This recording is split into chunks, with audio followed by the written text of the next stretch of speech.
During the winter months, Donald and Douglas worked diligently to keep the lines clear, so everyone could reach their destinations on time. Even when the snow was at its heaviest, Donald and Douglas were able to keep the lines open and running. They worked tirelessly to make sure that everyone was able to get where they needed to go without delays.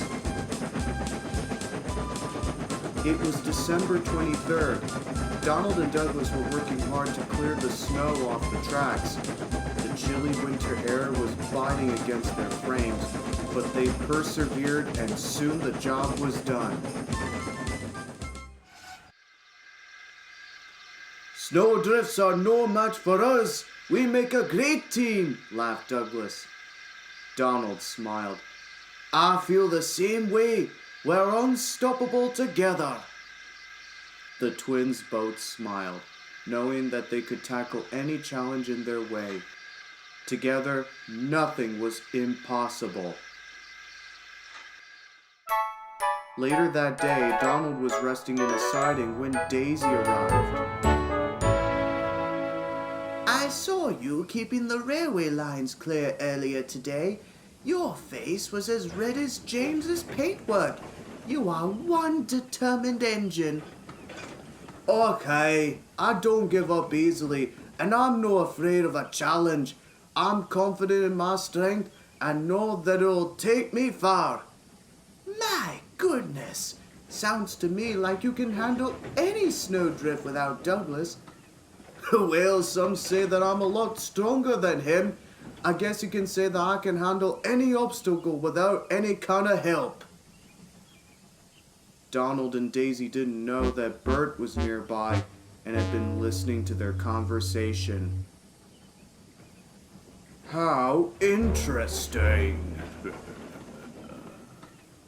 "Joking aside, if Dougie wasn't around, I would feel lost and helpless. I can't even begin to imagine what life would have been like without him. Some snowdrifts can be incredibly large, and it's always best to have two engines for any journey." "That makes perfect sense." "How touching." But with a few lies, the so-called unstoppable team will be history. Douglas was in his shed when Bert boiled over. "What are you doing here?" snapped Douglas. "Cool your boiler. I'm just here to give you some information. Your brother doesn't need you anymore." "Ugh, stuff and nonsense. Donnie would never say that." "I knew you wouldn't believe me, and for a good reason too. It is common for you and Harry to cause trouble as much as possible. Today is different. I overheard Donald talking to Daisy, and frankly, I was shocked. In addition, Donald's statements about you are totally out of character. And just between you and me, Donald always seems to be the big-headed one, while you're always the wise one." Douglas stayed silent. "I better get going, Douglas, but remember what I said."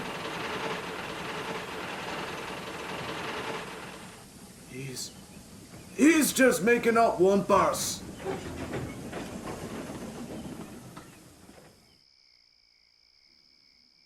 That night, Donald arrived back in his shed.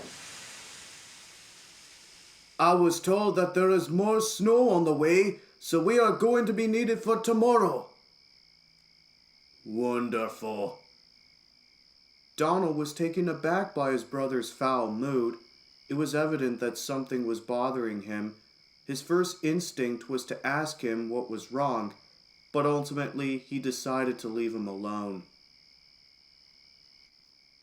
Douglas slept badly that night. He couldn't stop thinking what Bert had said. "Dinna let him get to you. He's pulling your wheels." What? Random ducks? How did I get here? Donnie, what's going on? I'm giving you my Christmas present. It's a trip back to Scotland. What? You can't send me back. You know what will happen to me if I return to Scotland, and we're an unstoppable team, remember? I prefer going solo now.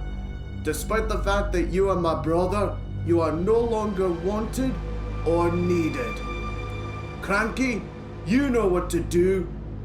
Farewell, Dougie.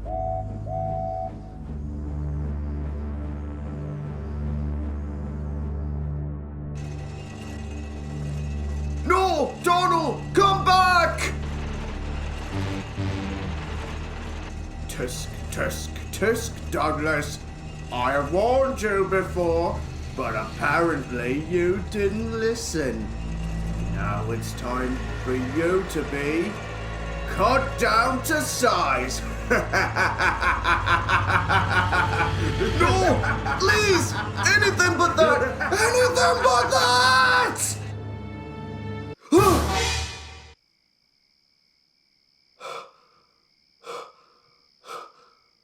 Oh, sakes. It was just a bad, creepy dream.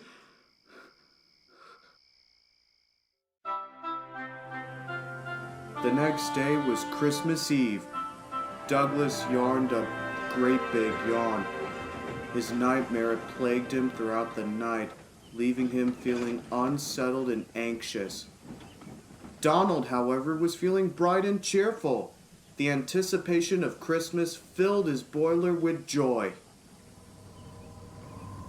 Just then, Daisy arrived to talk to the twins.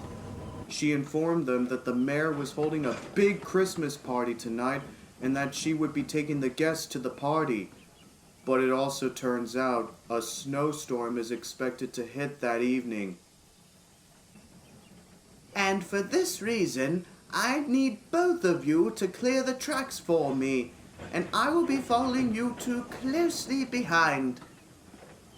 I didn't think tonight's storm would be a problem for us, smiled Donald. Those snowdrifts won't be a match for us. Dougie and I are an unstoppable team. Are we though? In the early evening, the snow started to fall, heavier than usual. Donald and Douglas are coupled up to their coach back to back, and the party guests boarded Daisy.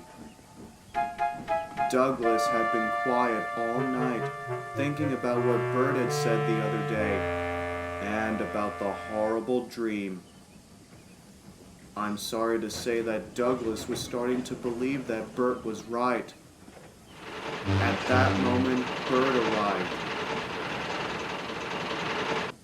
You're still going to help him after all the horrible things he had said about you? Show yourself.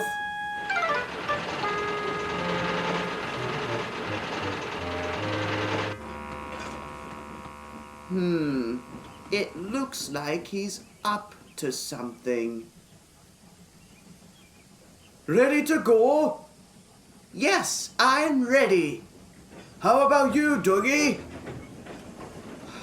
I guess.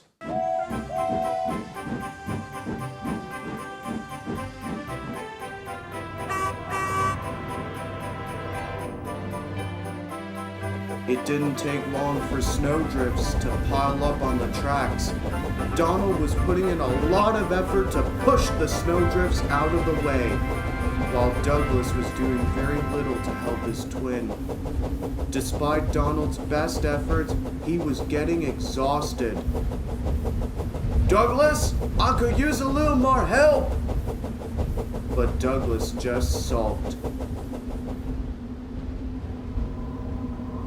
Daisy had been watching him. She couldn't understand why Douglas was being so grumpy.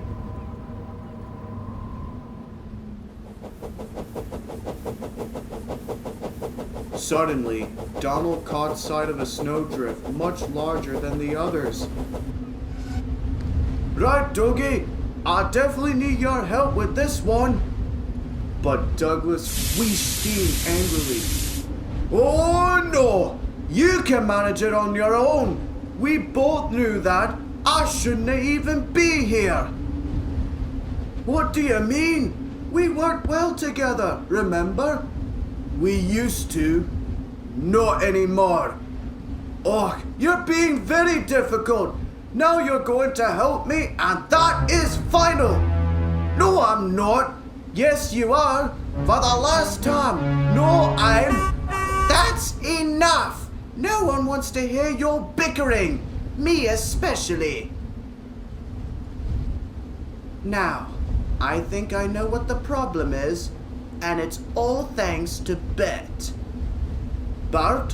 What has Bert got to do with this? Douglas, is there something you would like to tell Donald? So Douglas took a deep breath and told Donald everything. That Bert, as soon as I see him, I'm going to give him exactly what he deserves. Oh, no you won't. Sir Topham Hatt will deal with him once we tell him everything. I've been such a fool. Donald, I'm so sorry. It's alright. Glad that we cleared things up. After all, I would feel lost and helpless if you weren't around. I would feel the same way, Donald. I don't mean to interrupt, but I believe the party guests are getting restless. Well, we can't go to the mayor's Christmas party with this snowdrift in the way. Shall we, Donny? Yes, let's do it! It took many attempts.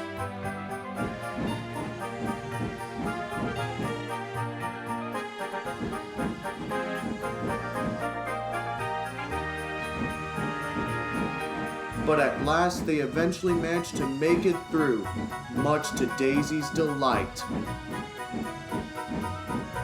Soon enough, the engines arrived at the mayor's Christmas party.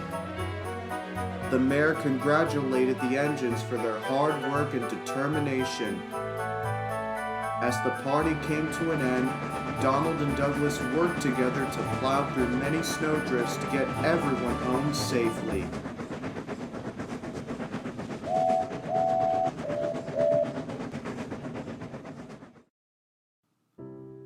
That night, when Donald and Douglas were resting in their shed, Daisy came to see them. Thank you both for your hard work tonight. I couldn't have done it without your dedication and commitment. Even though there was a small disagreement along the way, it was quickly resolved and everything worked out in the end. And I've heard that Bert is getting scolded by Sir Topham Hatt right now, so he won't be bothering you two anytime soon. It was a pleasure working with you both. Merry Christmas. Merry Christmas, Daisy, said Donald and Douglas.